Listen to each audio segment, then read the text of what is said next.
Langsung kita akan menyapa beliau. Assalamualaikum warahmatullahi wabarakatuh ya Fadilatul Syekh. السلام ورحمة الله وبركاته. أهلا ومرحبا بكم بجميع المستمعين لهذا البرنامج. Jazakumullah khair Fadilatul Syekh dan pendengar serta pemirsa Radio Roja dan Radio Sunnah lain yang merelai kajian kita. Insyaallah pada sore hari ini kembali kita akan membahas Raka'is Tarbiyatul Abna dan ila Fadilatul Syekh fatafadhal mashkura. الحمد لله رب العالمين وأشهد أن لا إله إلا الله وحده لا شريك له وأشهد أن محمدا عبده ورسوله صلى الله وسلم عليه وعلى آله وأصحابه أجمعين. أما بعد، لا نزال مع الركائز التي تتعلق بتربية الأبناء. الخامس من هذه الركائز الرفق والرحمة، فإن من الركائز العظيمة في تربية الأبناء الرفق واللطف بهم ومعاملتهم بالرحمة والإحسان والحذر والبعد عن الغلظة والشدة والجفاء، فإن الرفق لا يكون في شيء إلا زانه ولا ينزع من شيء إلا شانه. Bismillahirrahmanirrahim. Segala puji bagi Allah, salawat dan salam semoga senantiasa tercurahkan kepada Nabi kita Muhammad sallallahu alaihi wasallam, juga kepada keluarga dan seluruh sahabat beliau.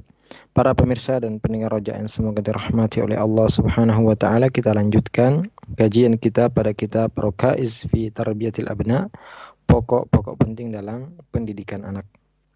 Dan kita telah sampai pada pokok yang kelima, yaitu ar-rifqu war-rahmah. Pentingnya kita berlemah lembut dan penuh kasih sayang dalam mendidik anak-anak kita.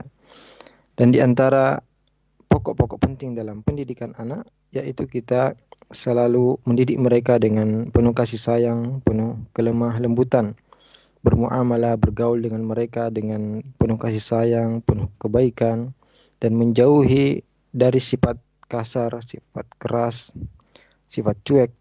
Karena Rasulullah sallallahu alaihi wasallam bersabda, "Ar-rifqu la yakunu fi syai'in illa zanah wa la yunza'u min syai'in illa syanah." Kelemah lembutan tidaklah berada dalam sesuatu kecuali akan menghiasinya, dan tidaklah hilang dari sesuatu kecuali akan merusaknya.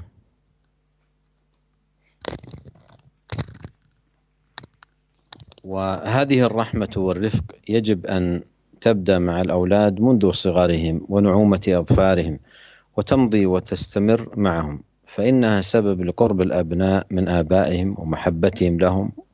ومع وجود هذا القرب وهذه المحبة يسهل توجيه الأبناء للخير وتتيسر النصيحة لهم، وكذا استجابتهم وقبولهم لها. Para pemirsa dan pendengar Roja yang semoga dirahmati oleh Allah Subhanahu wa taala, kelemah lembutan, kasih sayang ini harus dimulai sejak anak-anak masih kecil, bahkan sejak balita.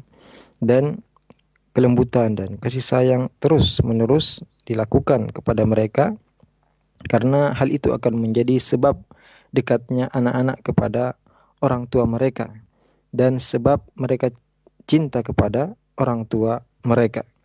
Dan apabila sudah dekat hubungan antara orang tua dan anak-anak, maka akan mudah untuk mengarahkan mereka kepada kebaikan dan akan mudah mereka menerima nasihat, dan mereka juga mudah melakukan apa yang diperintahkan kepada mereka.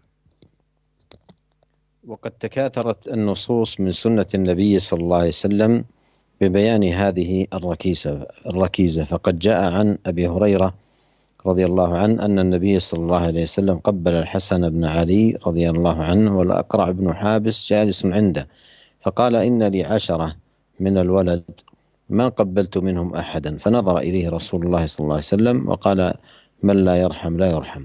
وعن أم المؤمنين عائشة رضي الله عنها قالت جاء أعرابي إلى رسول الله صلى الله عليه وسلم وقال تقبلون الصبيان فما نقبلهم، فقال النبي صلى الله عليه وسلم وأملك لك أن نزع الله من قلبك الرحمة. Banyak sekali nas-nas yang menjelaskan dari sunnah Nabi sallallahu alaihi wasallam tentang pokok penting ini. Di antaranya adalah hadis yang diriwayatkan oleh Abu Hurairah radhiyallahu anhu dari Nabi sallallahu alaihi wasallam, bahwasanya Rasulullah SAW pernah mencium Al Hasan bin Ali radhiyallahu anhu. Hasan bin Ali dicium oleh Rasulullah sallallahu alaihi wasallam, dan ketika itu ada sahabat Aqra bin Habis di samping Rasulullah SAW sedang duduk. Kemudian sahabat Aqra bin Habis berkata, "Inna li asyratan minal walad ma qabbaltu minhum ahad." Saya mempunyai 10 anak, tidak satu pun saya cium dari mereka. Maka Rasulullah SAW melihat kepada sahabat tadi dan berkata kepadanya, "Man la yarham la yurham." Barang siapa yang tidak menyayangi maka juga tidak akan disayangi. Juga dari Ummul Mukminin Aisyah radhiyallahu anha pernah berkata, datang seorang Arab Badui kepada Rasulullah sallallahu alaihi wasallam dan bertanya kepada Rasulullah dengan perkataannya, "Tuqabbiluna sibyan fama nuqabbiluhum." Kalian mencium anak-anak kalian, kami tidak mencium mereka. Maka Rasulullah sallallahu alaihi wasallam berkata, "Awa amliku laka an naz'allahu min qalbika rahmah." Aku tidak memiliki kekuatan untuk menghalangi jika Allah ingin mencabut kasih sayang dari hatimu. وأيضا من ركائز هو السادس في تربية الأبناء العظيمة المداومة على النصح والتوجيه، لا سيما إلى معالي الأمور ومكارم الأخلاق، بدءا بتعليم العقائد الدينية وفرائض الإسلام وأركانه وسائر الأمور الشرعية. وكذا عند الزجر والتحذير يبدأ بالكبائر من الذنوب والآثام وسائر المناهي الشرعية، فهذه الأمور يجب أن يكون لها النصيب الأكبر من التوجيه والنصح، وبعدها يلتفت الوالد والوالدة إلى غيرها من الأمور التي يصلح بها حال أبنائهم في الدنيا من المطعم والملبس وغيرها. Perkara keenam dari pokok-pokok penting dalam pendidikan anak yaitu terus-menerus memberikan nasihat dan pengarahan, terutama pengarahan kepada perkara-perkara yang mulia, akhlak-akhlak yang tinggi, dimulai dengan mengajarkan mereka akidah-akidah yang benar, kewajiban-kewajiban dalam Islam, rukun-rukun Islam, dan seluruh perintah-perintah syar'i yang lain. Juga ketika orang tua ingin melarang atau memberi peringatan kepada anak-anak mereka, dimulai dengan memperingati mereka dari bahaya, dosa-dosa besar, maksiat-maksiat yang lainnya, dan seluruh larangan-larangan yang ada dalam syariat ini. Juga wajib bagi orang tua untuk memberikan bagian dan porsi yang besar dalam pengarahan dan nasihat. Setelah itu baru kemudian orang tua memperhatikan perkara-perkara yang lain dari perkara dunia seperti masalah makanan dan pakaian dan semacamnya. ومن الوصايا البليغة النافعة المسددة ما ذكره الله في كتابه عن لقمان الحكيم حينما وعظ ابنه في سورة لقمان، حيث بدأ معه بالتوحيد وثنى بالأمر بر الوالدين، وبعدها نبهه على إحاطة الله بخلقه، وفي ذلك إشارة لضرورة مراقبة الله في جميع الأفعال، ثم حثه على إقام الصلاة التي هي أعظم الأعمال البدنية، وختم وصيته بتنبيهه على جملة من رفيع الأخلاق ومعالي الأمور. قال الله تعالى: وإذ قال لقمان لابنه وهو يعظه يا بني لا تشرك بالله إن الشرك لظلم عظيم، ووصينا الإنسان بوالديه حملته أمه وهنا على وهن وفصاله في عامين أن اشكر لي ولوالديك إلي المصير، وإن جاهداك على أن تشرك بي ما ليس لك به علم فلا تطعهما وصاحبهما في الدنيا معروفا واتبع سبيل من أناب إلي ثم إلي مرجعكم فأنبئكم بما كنتم تعملون. يا بني إنها إن تك مثقال حبة من خردل فتكن في صخرة أو في السماوات أو في الأرض يأتي بها الله إن الله لطيف خبير. يا بني أقم الصلاة وأمر بالمعروف وانهى عن المنكر واصبر على ما أصابك إن ذلك من عزم الأمور ولا تصعر خدك للناس ولا تمشي في الأرض مرحا إن الله لا يحب كل مختال فخور واقصد في مشيك واغضض من صوتك إن أنكر الأصوات لصوت الحمير. Dan di antara wasiat yang sangat bermanfaat yaitu apa yang Allah Subhanahu wa taala sebutkan dalam Al-Qur'an tentang wasiat Luqmanul Hakim ketika ia menasihati anaknya dalam surah Luqman, yang ia memulai nasihatnya dengan perkara tauhid, kemudian dibarengi dengan perkara pentingnya berbakti kepada kedua orang tua, kemudian ia peringati anaknya tentang pengetahuan Allah Subhanahu wa taala tentang segala apa yang ia ciptakan. Juga ada isyarat dari beliau pentingnya seorang anak selalu mengawasi Allah Subhanahu wa taala dalam segala urusannya dan perbuatannya. Kemudian beliau menganjurkan kepada anaknya untuk selalu menjaga salatnya dan perkara-perkara ibadah yang lainnya. Dan ia menutup wasiatnya dengan peringatan dan anjuran untuk selalu berakhlak dengan akhlak yang mulia. Allah Ta'ala berfirman, wa idh qala Luqmanu libnihi wa huwa ya'idhuhu ya bunayya la tusyrik billah inna syirka la dhulmun 'adzim. Dan ingatlah ketika Luqman berkata kepada anaknya ketika ia menasihatinya, ya bunayya la tusyrik billah, wahai anakku, janganlah engkau mempersekutukan Allah, inna syirka la dhulmun 'adzim. Sungguhnya kesyirikan adalah kezaliman yang sangat besar. Dan kami wasiatkan kepada manusia untuk berbuat baik kepada kedua orang tuanya, yang mana ibunya telah mengandungnya dalam keadaan lemah yang bertambah-tambah, dan ia menyapinya selama 2 tahun. Maka bersyukurlah kepada aku, kata Allah Subhanahu wa ta'ala, juga bersyukurlah kepada kedua orang tuamu, dan kepadakulah kalian akan kembali. Dan apabila kedua orang tuamu memerintahkan kepadamu untuk mempersekutukan aku, yang tidak ada pengetahuan tentangmu tentang hal tersebut, maka janganlah kalian mentaati keduanya, dan pergaulilah kedua orang tuamu di dunia ini dengan cara yang baik, dan ikutilah jalan orang yang kembali kepadaku. Kemudian kepadakulah kalian akan kembali, dan aku kabarkan kepada kalian apa yang telah kalian kerjakan. Kemudian Luqman berkata, ya bunayya innaha in takum mithqala habbatin min khardal. Wahai anakku, sesungguhnya seandainya ada satu biji yang sangat kecil yang ada di dalam batu atau di langit atau di bumi, Allah akan mengetahuinya dan membalasnya. Sungguhnya Allah Maha mengetahui apa yang tersembunyi. Ya bunayya aqimis shalah, wahai anakku, jadikanlah salat. Wa'mur bil ma'ruf, ajaklah kepada kebaikan. Wanha 'anil munkar, laranglah dari kemungkaran. Wasbir 'ala ma asabak, dan bersabarlah atas apa yang menimpamu. Inna dzalika min azmil umur, sungguhnya hal itu adalah perkara-perkara yang besar. Wala tusair khaddaka linnas, dan janganlah engkau memalingkan wajahmu dari manusia karena sombong. Wala tamshi fil ardi marha, dan jangan berjalan di atas muka bumi dengan kesombongan. Innallaha la yuhibbu kulla mukhtalin fakhur, sungguhnya Allah Subhanahu wa ta'ala tidak menyukai orang yang sombong lagi membanggakan diri. Waqsid fi masyik, dan sederhanalah dalam berjalan, ya, tidak terlalu cepat, tidak terlalu lambat. Waghdud min sautik, rendahkanlah suaramu. Inna ankaral aswati la sautul hamir, sungguhnya sejelek-jelek suara adalah suara keledai.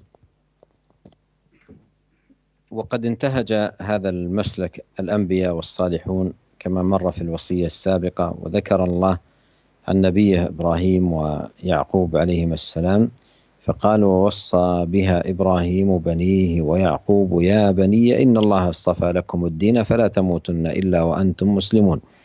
أم كنتم شهداء إذ حضر يعقوب الموت إذ قال لبنيه ما تعبدون من بعدي قالوا نعبد إلهك وإله آبائك إبراهيم وإسماعيل وإسحاق إلها واحدا ونحن له مسلمون. وأثنى رب العالمين على نبيه إسماعيل عليه السلام بكونه يأمر أهله بالصلاة والزكاة، فقال تعالى وكان يأمر أهله بالصلاة والزكاة. وأمر الله نبيه محمدا صلى الله عليه وسلم أن يحافظ على أداء الصلوات المفروضات، وأن يأمر أهله بها أيضا ويحثهم على فعلها كما قال وأمر أهلك بالصلاة واصطبر عليها.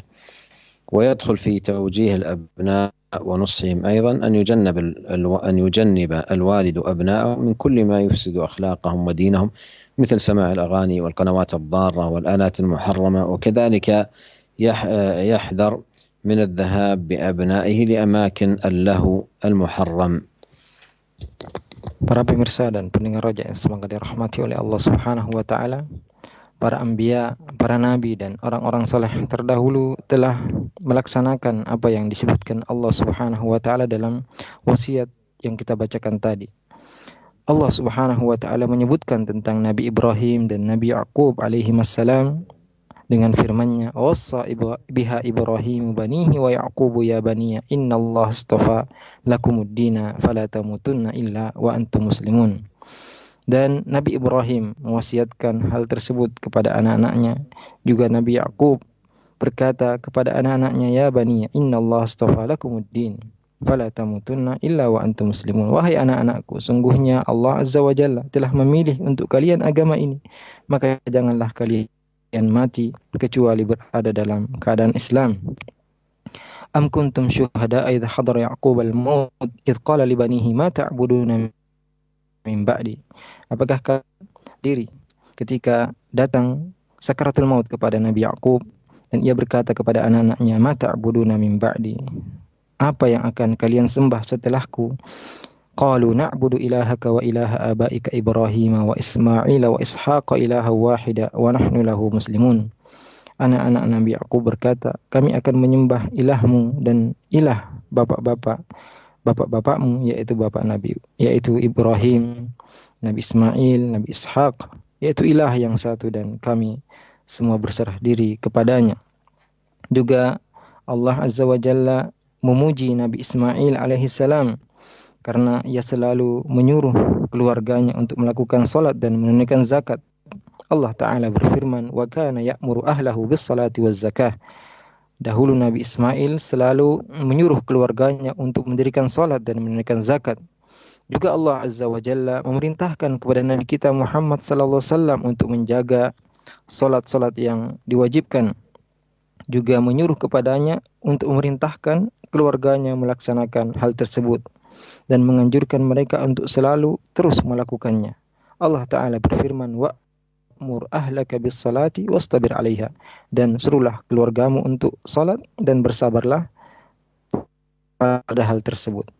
Juga termasuk dalam pengarahan anak-anak dan menasihati mereka, yaitu seorang tua hendaklah menjauhkan dari anak-anaknya segala yang dapat merusak akhlak dan agama mereka, seperti menjauhkan mereka dari mendengarkan musik dan siaran-siaran TV yang merusak alat-alat dan barang-barang yang diharamkan. Juga tidak membawa mereka kepada tempat rekreasi yang banyak hal-hal yang diharamkan pada tempat tersebut. الأمر السابع في هذه الركائز الجليس الصالح. إن تعاهد الأبناء في باب الجليس والصاحب من أعظم الركائز التي يجب مراعاتها في التربية، فإن الصاحب ساحب ولا بد أن يؤثر في جليسه. قد ضرب لنا النبي صلى الله عليه وسلم مثلا في بيان للصاحب في الخير والشر، فقال مثل الجليس الصالح والجليس السوء كحامل المسك ونافخ الكير. فحامل المسك إما أن يحذيك وإما أن تبتاع منه وإما أن تجد منه ريحا طيبة، ونافخ الكير إما أن يحرق ثيابك وإما أن تجد منه ريحا خبيثة. وقال صلى الله عليه وسلم المرء على دين خليله فلينظر أحدكم من يخالل. فعلى الآباء متابعة أبنائهم في من يصحبون ويجالسون في المدارس وغيرها وتفقدهم في ذلك. Perkara ketujuh yang harus diperhatikan oleh orang tua yaitu memperhatikan teman-teman anak-anak mereka. Karena dengan memperhatikan teman anak-anak kita, ini adalah salah satu perkara penting yang harus diperhatikan dalam pendidikan anak. Karena ketahuilah, teman itu selalu mengajak kepada apa yang menjadi kebiasaannya. Dan pasti teman memberikan pengaruh kepada temannya. Nabi kita sallallahu alaihi wasallam telah memberikan kepada kita permisalan bagaimana teman memberikan pengaruh kepada temannya, baik dalam kebaikan maupun keburukan. Beliau bersabda, "Mathalul jalisis salih wal jalisis su' kahamilil misk wa nafikhil kir." Perumpamaan teman yang baik dan teman yang buruk seperti penjual minyak wangi dan pandai besi. Fahamilul misk imma an yuhdhiyak wa imma an tabta'a minhu wa imma an tajida minhu rihan thayyiba. Penjual minyak wangi bisa jadi ia memberimu minyak wangi atau engkau membeli darinya, atau minimal engkau mendapatkan darinya bau yang enak. Wa nafikhul kir imma an yuhriqa thiyabak wa imma an tajida minhu rihan khabithah. Adapun pandai besi bisa jadi ia membakar bajumu atau engkau akan mendapatkan darinya bau yang tidak enak. Juga Rasulullah sallallahu alaihi wasallam bersabda, "Al-mar'u ala dini khalilih, falyanzur ahadukum man yukhalil." Seseorang tergantung agama temannya, maka hendaklah salah seorang di antara kalian memperhatikan siapa yang menjadi temannya. Maka wajib bagi seluruh orang tua memperhatikan dan menjaga siapa yang menjadi teman-teman dari anak-anak mereka, baik itu di sekolah-sekolah mereka atau di tempat lain.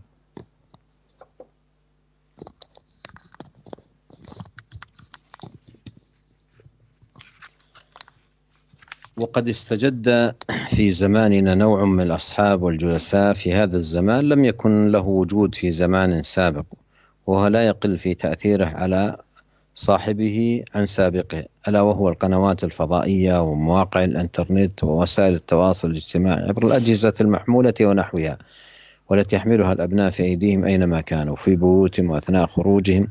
وهذه الأجهزة إن لم تكن تحت متابعة ومراقبة من الآباء فإن خطرها عظيم على العقول والأديان والأخلاق والآداب، فكم قد تاه وانحرف من الشباب والشابات بسببها وآل بهم الأمر إلى منكرات عظيمة وبلايا جسيمة لا يعلم مداها إلا الله.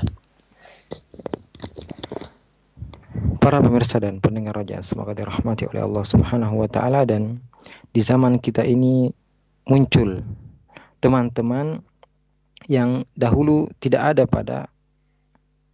pada orang-orang yang hidup pada zaman dahulu, dan pengaruhnya tidak kurang daripada teman yang ada di zaman dahulu, yaitu siaran-siaran televisi, situs-situs internet, media-media sosial yang ada di HP dan laptop anak-anak kita, yang mereka selalu bawa di tangan-tangan mereka dimanapun mereka berada, di rumah mereka, ketika mereka keluar. Dan apabila alat-alat dan barang-barang ini tidak diawasi oleh orang tua, maka bahayanya sangat besar dan akan mempengaruhi akal, agama, akhlak, dan adab mereka. Sungguh sangat banyak dari para pemuda dan pemudi yang tersesat dan melenceng disebabkan alat-alat tersebut.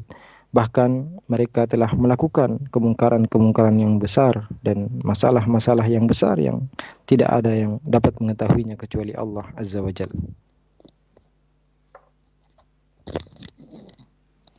الأمر الثامن والأخير من هذه الركائز القدوة الحسنة، فإن من الركائز العظيمة في تربية الأبناء أن يكون الوالد قدوة لأبنائه، فإن أمرهم بالخير حرص أن يكون هو المبادر إليه، وإن نهاهم عن الشر كان هو أبعدهم عنه، فلا يكون لسان حاله في واد وفعله في واد آخر، فينشئ عند الأبناء تناقضا وتباينا واضطرابا عظيما، مما يؤول بالأبناء لترك وتجاهل التوجيه والتأديب من الآباء. ولنستحضر قول الله تعالى في توبيخ لبني إسرائيل: أتأمرون الناس بالبر وتنسون أنفسكم وأنتم تتلون الكتاب أفلا تعقلون. وقول نبي الله شعيب عليه السلام لقومه: وما أريد أن أخالفكم إلى ما أنهاكم عنه. وقال تعالى أيضا: يا أيها الذين آمنوا لم تقولون ما لا تفعلون كبر مقتا عند الله أن تقولوا ما لا تفعلون. Perkara ke-8 dan yang terakhir dari perkara-perkara penting dalam mendidik anak, yaitu hendaklah seorang orang tua menjadi contoh yang baik untuk anak-anaknya.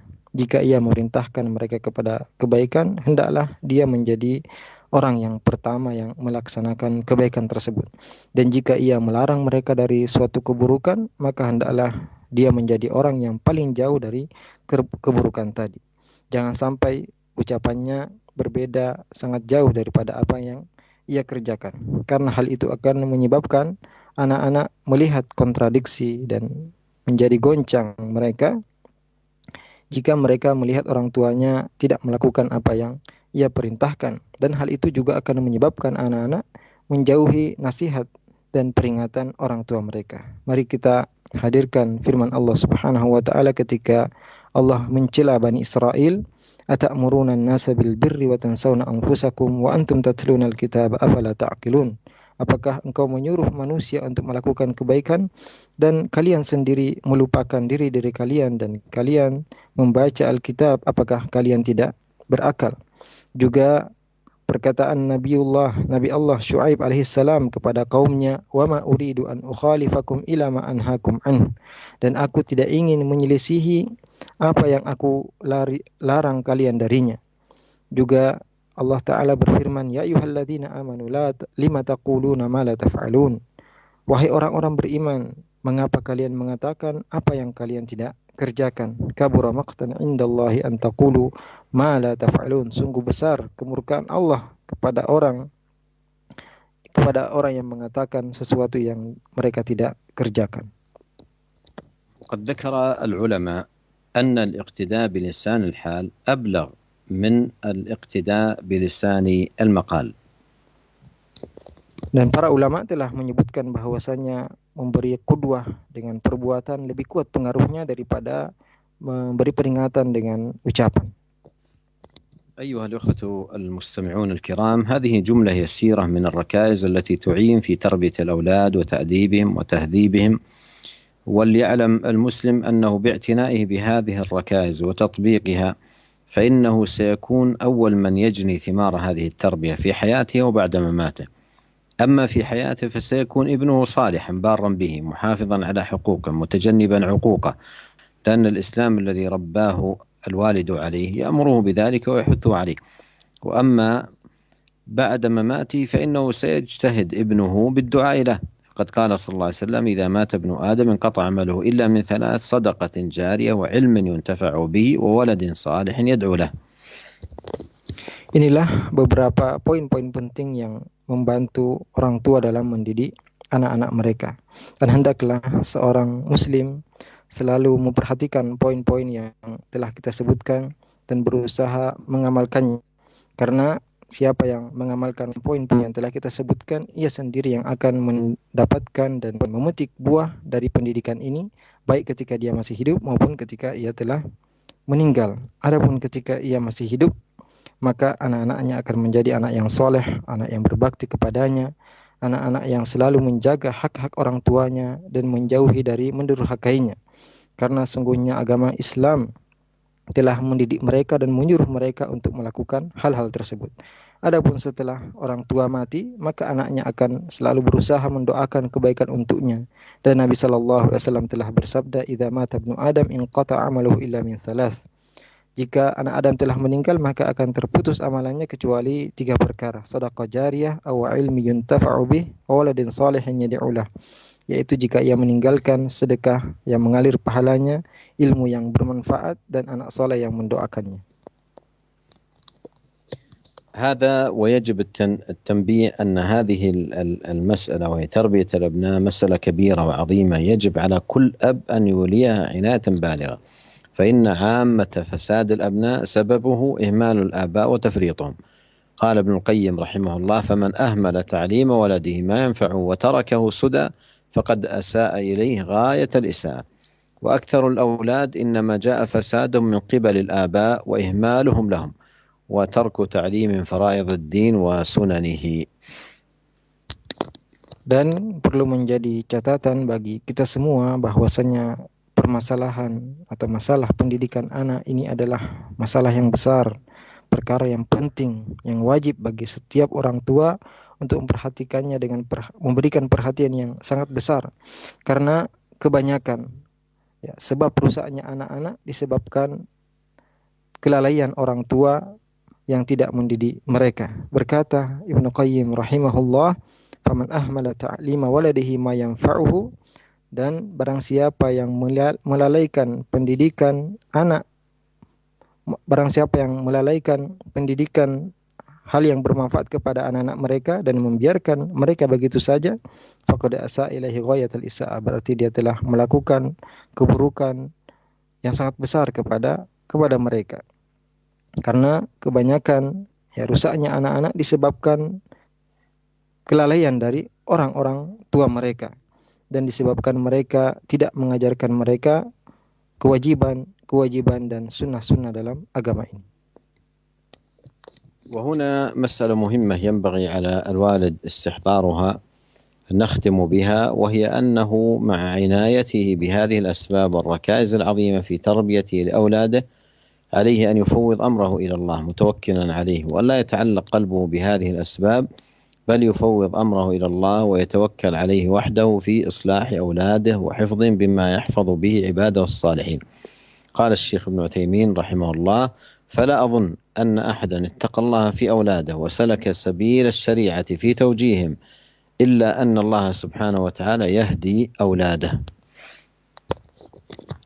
Dan masalah terakhir yang kita tutup kajian kita dengan permasalahan ini yang wajib untuk kita perhatikan semua, yaitu di samping kita memperhatikan poin-poin yang telah kita sebutkan tadi, hendaklah orang tua selalu berserah diri, menyerahkan seluruh perkaranya kepada Allah Subhanahu wa taala, bertawakal hanya kepada Allah Subhanahu wa taala dan tidak menggantungkan hatinya dengan sebab-sebab yang telah kita sebutkan. Akan tapi ia harus menyerahkan urusannya kepada Allah Subhanahu wa taala, bertawakal hanya kepada Allah Subhanahu wa taala dalam mendidik anak-anak mereka dan menjaga mereka sebagaimana Allah menjaga hamba-hambanya yang saleh. Berkata Syekh Ibn Utsaimin rahimahullah, aku tidak menyangka ada seseorang yang telah bertakwa kepada Allah Subhanahu wa taala dalam mendidik anak-anaknya dan telah meniti jalan syariat dalam mengarahkan mereka, kecuali Allah Subhanahu wa taala akan memberikan hidayah kepada anak-anaknya. أسأل الله أن يعيننا أجمعين على تربية أولادنا وتوجيههم الوجهة الصحيحة، وأن يصلحهم ويعيذهم من الفتن ما ظهر منها وما بطن، وأن يجعلهم هداة مهتدين غير ضالين ولا مضلين، إنه سميع مجيب. Ya, kita semua berdoa kepada Allah Subhanahu wa taala agar menolong kita dan membantu kita dalam mendidik anak-anak kita dan memberikan mereka pengarahan dengan pengarahan yang benar, dan kita juga berdoa kepada Allah Subhanahu wa taala agar menjadikan mereka anak-anak yang soleh, melindungi mereka dari semua fitnah yang nampak maupun yang tidak nampak, dan agar menjadikan anak-anak kita orang-orang yang mendapatkan hidayah dan memberikan hidayah, bukan anak-anak yang sesat dan menyesatkan. Sungguhnya Allah Maha mendengar lagi Maha mengabulkan doa.